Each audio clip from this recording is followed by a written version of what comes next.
Yo, guys, what's going on? Coach Jamie here, and I am so excited to have you here listening to my podcast, Make Time for Your Mind with Coach Jamie, where we will be talking about all things mindset, vulnerability, personal development, ways we can become better individuals. And sometimes in that process, we'll get heavy, sometimes we'll have fun, and sometimes I will be challenging your perspective. The goal, no matter what, though, is to leave you better than you were before you tuned in. So, with that being said, let's dive in.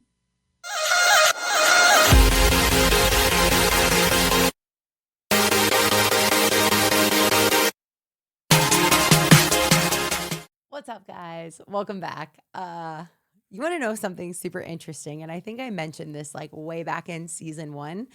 Uh, I never wanted to do a podcast. I had people ask me all the time, they're like, Jamie, when are you going to start your own podcast? I would totally listen to it. And I was like, nah, because how I feel about podcasts is kind of how I feel about parties. I don't want to throw a party. Um, I'll go to your party because that way when I'm ready to leave, I can leave. Um, and I don't necessarily have to worry about the aftermath, right? The picking up of it all, or trying to kick people out and doing all the things, right? So with having a podcast, I was like, yeah, I'll interview on your podcast. That sounds fun. I will promo it. I will tell everybody about it. But I don't want to do the behind the scenes, and I don't want to have to edit all of it and do all the promoing myself and do all of that. And then here we are. Um, so it's ironic that here I am sitting on a fourth season of a podcast. So also in that, if you've been listening, or if this is your first time here, thank you for being here. But like if like so cheesy saying it, but like let me know that you listen to this because I don't feel like it really gets many views. And if it does, great. If it doesn't, hey, whatever. This fourth season, I've just kind of been using this as like a soundboard and talking things out and hoping that whoever does listen to it, it brings value to their life. So whatever the case, if you're listening, thank you. Follow along, give feedback always. That's always helpful and good to know if it's making a difference or not. All right. So, there's been this phrase that's been on my mind a lot lately, and it's actually because of something my coach had shared with me. I just started working with a new coach recently, and I got to hear some of her story. And she was sharing with me about how two times now in her life, she has committed career suicide, where she took like 100K pay cut to be able to get ahead. And she so nonchalantly said it, and it stuck with me so much. She goes, it is such an underutilized skill for people to take a step back in order to truly move forward. And so that's kind of what I want to talk about today. I think that, and this applies in so many areas of our lives, this could be in the gym and like with our nutrition, like somebody who is having to take a step back, like for full transparency, since I have spent this season being vulnerable. I got hit with a trifecta of binge eating disorder, emotional eating, and disordered eating. And one of the very first things that I was forced to have to do in recovery was I had to ditch the scale. I wasn't allowed to take progress photos. I wasn't allowed to track my macros or count my calories. Not only was that scary, but it felt so backwards to me. Like I worked really hard to get to this point to know what it would take to get my body to be a certain way. And now you want me to throw all that out the window? The answer was yes. And what also came with that journey is having to truly like listen to my body and eat when it felt hungry and to consistently eat every 2 hours, but I wasn't allowed to track. I could like roughly plan what it was that I wanted to eat, but I wasn't allowed to track, which is also super hard because I had mastered it without even needing a scale or needing an app to calculate my macros, right? But the hardest part about that was the reality that that was going to have to come with me gaining weight. And for a lot of the coaches that I had worked in that regard with, they even had mentioned that. They're like, listen, are you willing to go through a period where you are going to gain a lot of weight before you lose it? And I said, absolutely not, because I was so fixated on the scale and my body composition that I wasn't willing to do it. So I avoided it, and the disorders were getting stronger and stronger.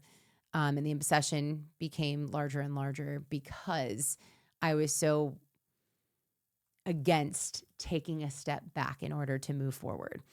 But I did. And I ended up gaining like 20 to 25 pounds in doing that.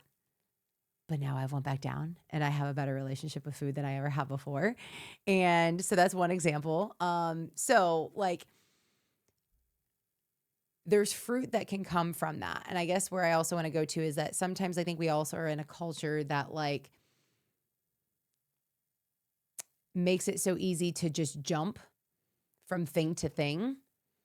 So we're running from the very success that we could actually have because something gets hard, and then we jump to something different because it just doesn't feel like it's for us anymore.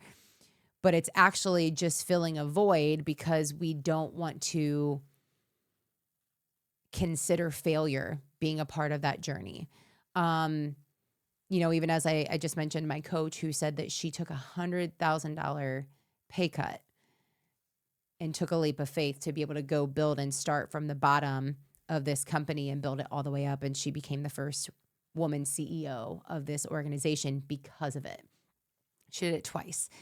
And so even with that, or like some people who are like above being able to drop to a job that they think that the world would look at them as that that's really where you work, that's what you do, but you're over here trying to act like you're all good over here. Like sometimes like you have to take that step back, and you have to embrace that to get to where you truly want to go. And I think just as my coach shared with me, it is so true of how underutilized of a skill that it is to take that step back, reassess, be willing to be humbled in order to grow and get to where it is that you want to be. So, first of all, I would love to hear any stories, if anybody has them, of times when you had to take a step back in order to step forward, or maybe some areas of your life that you're considering that in. Maybe even sometimes too, it's walking away from, I don't know, a relationship. Maybe it's a style of training in the gym, whatever it may be. Like maybe if you know that long term, and I know this is going to be totally out of left field, but thank you for going with me. It's just I feel my heart to share it.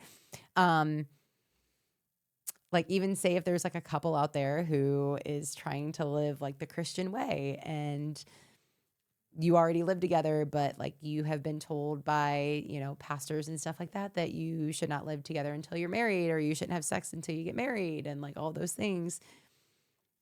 And even if like you are already doing those things, like what would happen if you did take a step back and you did take the financial addition of choosing to move out, to establish and build self-control and discipline within your guys' relationship leading up to getting married, right? Like there's so many different ways we could take this. And so many people could be rolling their eyes if you don't agree in that way of living, whatever, like that's what it is. But there's just a lot of power into humbling yourself and developing skills along the way by having to rebuild.